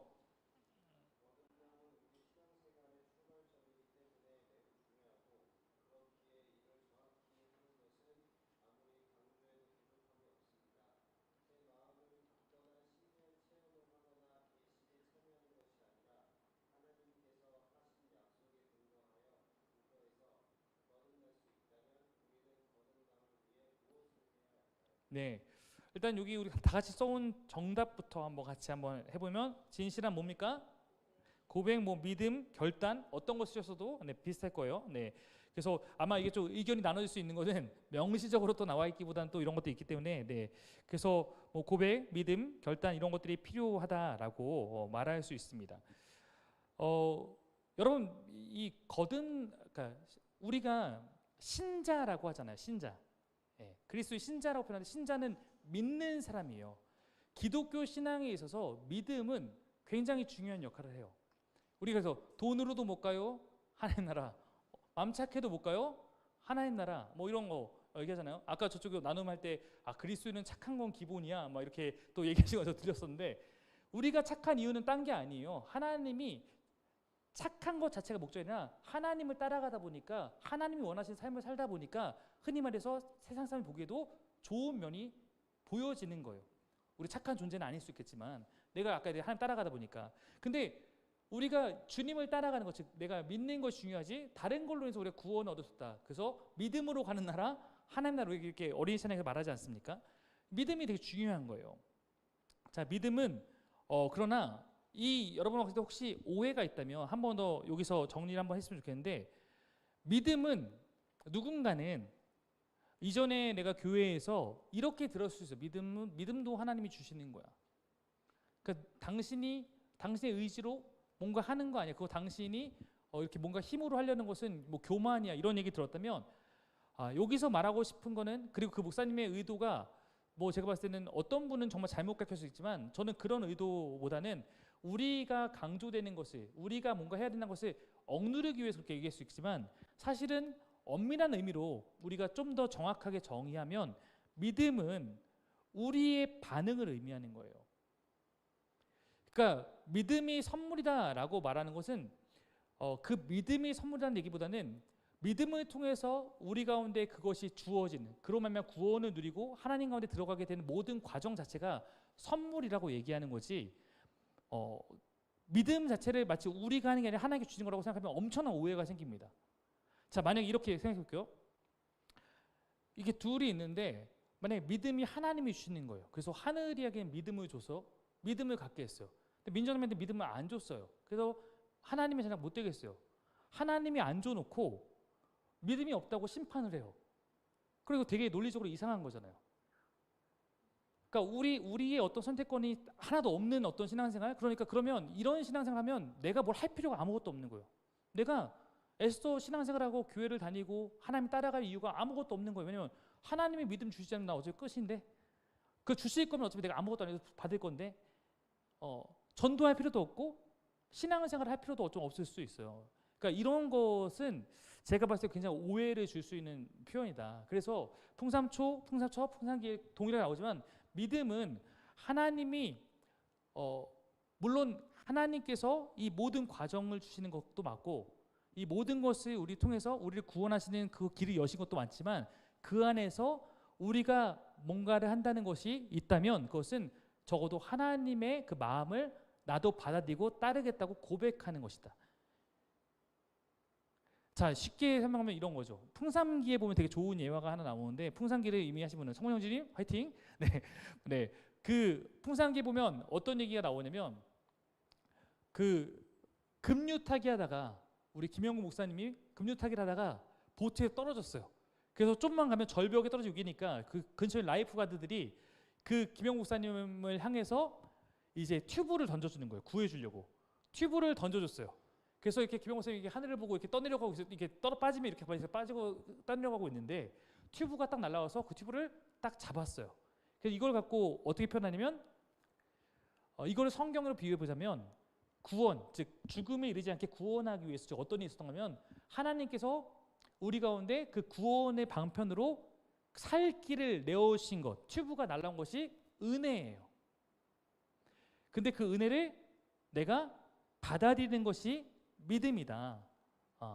근데 내가 이 믿음이 없어서 받아들이지 않는다고 해서 나에게 구원이 일어나는 건 아니지만 내가 받아들였다고 해서 마치 이건 내가 튜브를 잡았기 때문에 산 거야라고 얘기하는 사람이 어디 있겠냐.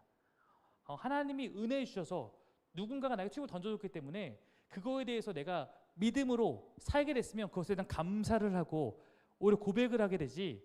그러니까 우리가 한 게 하나님이 하시는 거에 비해서 큰 게 아니에요. 그러니까 정말 믿음을 이해하면 내가 믿은 거야, 내가 잘 믿은 거야, 당연히 이렇게 말하지 않습니다. 왜냐면 아까 얘기했듯이 우리는 원래 하나님을 알 수도 없는 존재예요. 근데 하나님이 우리가 너에서 눈을 맞추시고 너 나와 함께 살자 하고 손을 내미신 거라고요. 이게 은혜예요. 근데 손을 내밀었는데 이렇게 무시하고 있으면 하나님과 관계가 형성되지 않는 거예요. 근데 잡아주세요 한번. 네. 요 손을 잡은 거 받아들인 거잖아요. 하나님의 마음을. 이게 믿음이다. 이렇게 표현할 수 있는 거예요. 그러므로 믿음은 하나님이 하시는 일, 하나님이 우리 향한 그 마음에 대한 복음과 진리의 그 마음에 대한 우리의 반응이다라고 생각하면 됩니다. 그러므로 회심이 바로 이 믿음과 근거는요. 믿음으로 우리가 주인을 받아들이고 따라가는 그 과정을 회심이라고 하는 것입니다. 6번 한번 읽어주십시오.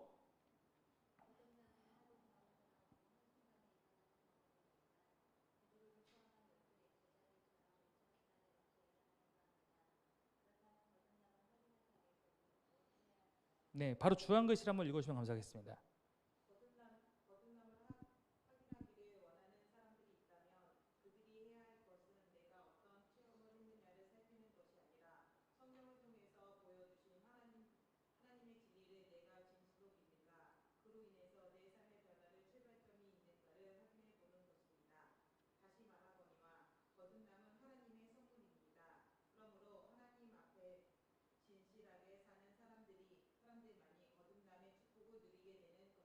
네, 아멘. 그 제가 얼마 전에 설교했지만 이런 얘기했잖아요. 자기의 어떤 틀이 있어서 이 틀 안에서만 사는 거는 아까 그때 자기가 주인의 삶의 틀인 거예요.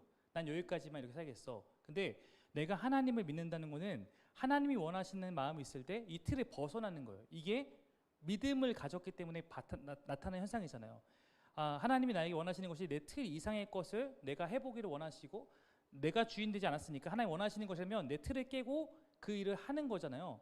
요 일을 하면 믿음을 발휘한 거죠. 이 일을 하면 이때 내 힘으로는 아니지만 하나님의 뜻에 의해서 어떤 일을 시작했을 때 그 삶에서 경험되는 것이 있어요.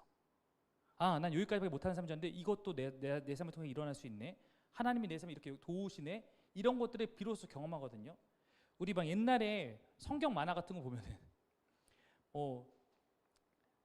그런 거 있잖아요. 막 이 구름이 있는데 밑에 보이는데 절벽에서 야 하나님 말씀에 뛰어내려라. 못 뛰어냅니다. 구름 밑에 절벽에 떨어집니까? 근데 그 만화의 끝이 어떻게 되죠? 딱 뛰어내렸더니 거기에 이렇게 가려져 있지만 또 설 수 있는 곳이 있고 이런 것들을 통해서 이제 어떻게 보면 아이들에게 믿음이 뭔지 설명하는 그런 만화도 있었는데 그런 것처럼 믿음은 하나님 때문에 아까 내 변화된 삶을 살아보면, 나의 틀에 벗어나 변화된 삶을 살아보면 그 가운데서 내가 경험되는 것이 있어요. 그렇기 때문에 먼저 내가 경험시켜주면 가겠다가 아니라 성경에서 나에게 말하는 삶, 하나님이 나에게 말씀하신 삶이 내 안에 이제 내가 그렇게 살아갈 수 있는 새로운 존재가 될 수 있고 걸어가 보는 거예요. 그러면 경험은 그 가운데 자연스럽게 내가 생겨가서 그 길을 계속 걸어갈 수 있게 도우시는 거예요. 그러나 우선 이 출발점은 내가 하나님께서 원하시는 삶을 사는 것이 새로운 삶을 내가 살 수 있는 존재가 되었다 믿고 성경을 통해서 내가 거듭났으니까 이제는 내가 주님의 뜻대로 살아가 봐야겠다라고 하고 나아가는 자에게 이 거듭남의 축복이 있을 것이다 말할 수 있습니다. 자, 세 가지 특권도 바로 한번 읽어보겠습니다. 우리 세 가지 특권 아마 적어주셨는데, 자, 첫 번째 뭡니까? 은혜입니다. 이거는 제가 지금 설명한 것과 비슷하니까 우리가 하신 모든 것을 은혜라고 하는 거예요. 왜냐면 우리가 이 은혜 받을 자격이 없어요. 우리가 아까 하나님을 알 수 있는 존재도 아니고 하나님께 우리 위해서 다시 한번 기회를 주셔야 되거나 손을 내미셔야 될 이유가 없지만, 그러나 우리를 위해서 하신 모든 것을 우리가 은혜라고 말한다. 자, 두 번째, 그래서 우리가 누리게 되는 특권이 뭡니까? 신분의 변화입니다. 네, 우리는 회심에서도 여전히 아직 하나님 자녀답지 않은 부분도 있고 의인답지도 않고 시민답지도 않지만 우리의 신분을 하나님께 먼저 바꿔 주셨기 때문에 우리가 신분이 변화된 것이 특권이에요. 그래서 우리는 그 존재에 걸맞게 살아가는 것이 중요하다는 얘기를 영상에서 아마 기억하실 겁니다. 그래서 여러분이 뭐 시민권 이런 얘기도 하지만, 여러분이 지금 미국 가서 시민권 딴다고 해서 완전 미국 사람으로 살아가는 건 아닐 수 있겠지만 존재는 바뀐 거고 거기에 걸맞게 살아가는 것처럼, 내가 회심한 순간 나는 이제 세상에 속한 사람이 아니라 하나님에 속한 사람이 되었구나라는 것을 내가 특권으로 받아들인 것이 중요할 수 있습니다. 자, 세 번째 너무 중요한 건데 뭡니까? 성령입니다. 네, 저는 우리가 아까 이제 하나님의 멍에를 같이 메고 갈 때 그 멍에가 가벼울 수 있는 것은 우리와 늘 함께 하셔서 우리 돕는 분이 이제 생겼기 때문이에요. 성경적 신학적으로 보자면 엄밀히 말하면 회심하기 전까지는 성령님이 함께 하시지 않는 상태예요. 그러니까 적어도 그의 옆에서 그의 회심을 위해서도 일하실 수 있지만 내 마음 가운데 오셔서 다스리지는 않는 상태라고 말할 수 있거든요. 근데 회심했다는 것은 이제는 내 안에 주인 되어달라고 요청했기 때문에 하나님이 거하시면서 나와 함께 하시면서 말씀해 주시는 거예요. 이 성령님이 우리 안에 거하시면서 나아가기 때문에 우리가 그 안에서 변화된 삶에 살아갈 수 있는 근거가 된다고 말할 수 있습니다. 네, 나누고 누리기는 여러분이 이제 이거 끝나고 바로 하실 거고요. 하나님 나라에 대한 두 번째 이야기만 간략하게 설명해 드리면, 하나님 나라라고 했을 때 여러분 가운데 이미 아시는 분도 있겠지만 유대인들에게 있어서 이 표현은 어떤 장소에 들어갔다는 개념이 아니에요. 하나님의 통치 안에 있다는 표현이에요. 즉 하나님 나라는 왕권에 대한 겁니다. 이거 제가 아주 쉽게 설명하는 게 이런 표현이거든요. 제가 대사관으로 얘기 제일 많이 하는데, 미국 대사관은 한국에 주소가 있죠. 용산구 어디에 있을 거예요. 그러나 그곳은 이 땅에 있지만 한국 땅으로 인정되지 않고 미국 땅으로 인정됩니다. 왜냐하면 주소보다 더 중요한 게 통치권이기 때문이에요. 그러니까 우리는 하나님 나라가 아까 임했다고 얘기했잖아요. 이미 지금 임했거든요. 근데 임했다는 게 어떤 장소에 들어가서 뭘 하는 게 아니라 하나님의 통치 안에 내가 살아가느냐의 문제인 거예요. 예를 들어 우리 영세 형제님이 이전에 내가 하나님 통치 밖에 있었어요. 회심 이전이죠. 회심한 이후에 내가 하나님 주인인데 하나님 통치 안에 들어가서 하나님 당신 나의 주인이고 왕이십니다. 통치를 받고 있고 내가 그걸 인정하고 있다면 그게 하나님 나라에 거하고 있는 것이고, 통치를 인정한다는 것이 당연히 내 삶에 어떻게 나타나면 그분의 뜻을 따라가고 그분을 알아가고 그분이 원하는 삶을 살아가고자 하는 애씀으로 드러날 수 있다고 말할 수 있겠죠. 그래서 하나님 나라에 속한 사람들은 하나님을 알아가면서 하나님을 따라가는 삶을 살아가는 거고, 그분의 뜻을 내가 힘써 왕으로 인정하고 이렇게 나아가는 것, 다스림 안에 있는 거고요.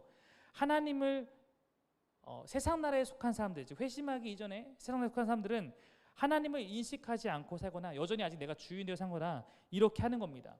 근데 성경은 뭐라고 말하냐면 그 구원과 심판에 대해서 우리는 자칫 아까 얘기했을 때 어떤 사람들은 죽음 이후에 내가 천국 가는 게 구원이고 죽음 이후에 흔히 말 지옥 가는 게 심판이라고 생각할 수도 있어요. 그러나 이 개념이 아닙니다. 성경의 개념은 뭐냐면 하나님 나라에 속하지 않은 지금 현재의 삶에서도 예를 들어서 우리 하늘이가 회심하기 이전의 삶은 이미 심판 가운데 있는 삶이어서 그 심판을 경험하며 살아가고 깨어진 세상에서 아프게 살아가고 있고 힘들게 살아가고 하나 없는 여러 가지 고통을 살아가고 있는 것 자체가 심판당하고 있다고 성경 말하고 있고, 그러므로 이 삶에서 예수님을 통해서 하나님께 속한 삶으로 들어온 것 자체가 구원이 시작된 거고 지금 그 구원의 과정 가운데 있는 것이다. 그래서 하늘이가 만약에 회심한 이후에 내가 좀 하나님의 왕으로 인정하고 살아간다면 나는 이전에는 하나님 나라 밖에 있었지만 이제 하나님 나라 안에 들어와서 구원이 시작된 거고 지금도 그 마음이 변치 않고 있다면 하나님과의 관계 안에 있으니까 하나님 나라 안에 속했다고 말할 수 있는 거예요. 그리고 하늘이가 끝까지 이렇게 하나님을 섬기면서 변심하지 않고 살아간다면, 만약에 성경들 말하면 하늘이가 살아있는 동안에 하나님께서 예수님께 다시 오시면 하늘이는 부활의 몸을 입고 그분과의 그 영원한 관계 안에 들어갈 것이고, 만약에 죽었다면 끝이 아니라 우리가 죽었지만 그 죽은 후에도 우리 그 이후의 세계에서 하나님과의 관계 안에 있기 때문에 그것 또한 당연히 하나님 나라라고 말을 하는 거예요. 이런 개념이 이 하나님 나라의 개념으로 말할 수 있습니다. 그래서 제가 지금 다 설명하지 못하니까 혹시 나는 아직 정리되지 않았는데 하나님 나라에 궁금함이 있다라고 하면 저희 교회가 최근에 했던 그 하나님 나라 금요 설교를 들어보시면 이 부분에 대해서 제가 좀 더 자세하게 하나하나 용어부터 다 설명하는 부분이 있습니다. 그러므로 구원은 무엇인가? 하나님 없는 삶에서 하나님께 속한 삶으로 와서 나의 깨어지고 아프고 외롭고 절망적이고 허무했던 삶이 하나님에서 채워지고 회복되고 충만하게 되어지는 이 과정 자체가 구원이다. 그래서 우리는 구원이 시작되었다고 말하는 거예요. 여기 있는 모든 분들은 그 시작된 구원을 하나님 관계 안에서 올바르게 잘 유지하면서 그 은혜 안에서 살아갔으면 좋겠다는 말씀을 드리고 싶습니다. 네, 여기까지 우리가 이과의 내용을 저와 함께 좀 살펴봤습니다. 네, 혹시 뭐 아까 했던 질문은 저에게 따로라도 꼭 말씀해 주시면 제가 꼭 도와드리도록 하겠습니다. 혹시 질문이 있어도 그냥 넘기지 마시고 어떤 뭐 것도 지금 괜찮으니까 도움 받아서 더 잘 알아갈 수 있으면 좋을 것 같습니다. 우리 흩어져서 마무리할 텐데 흩어진다. 네. 네. 혹시 이따가 따로 질문. 네. 왜냐면 혹시 지금 조금 늦어질 것 같아서. 네. 이따 꼭 해주세요, 시정진님. 네, 잘 해주십시오. 네. 제가 기도를 하고 각 주별로 흩어져서 그 시간에 오면 마치는데 혹시 조금 뭐 마치는 건 알아서 그 조에서 마치는 걸로 그렇게 하면 될 것 같습니다. 제가 일단 전체적으로 마무리 기도하고 그 이후에 공지하겠습니다. 하나님, 오늘도 우리가 이 토요일의 시간을 하나님 앞에서 잘 사용하고 싶은 마음에 풍삼첫 함께 등록하고 첫 시간을 보냈습니다. 이 2시간의 시간들 안에서 우리가 배우고 깨닫는 것들이 우리의 삶에, 우리의 신앙에, 여정에 도움이 될 수 있도록 주님 이 시간도 우리를 붙들고 일하여 주옵소서. 주별로 나눌 때 더욱더 우리 안에 잘 새겨질 수 있도록 인도하여 주옵시고, 이 풍서 5주의 과정을 통해서 우리의 신앙이 바른 방향 가운데 건강하게 자라갈 수 있는 그런 좋은 시간이 될 수 있도록 하나님 이끌어 주옵소서.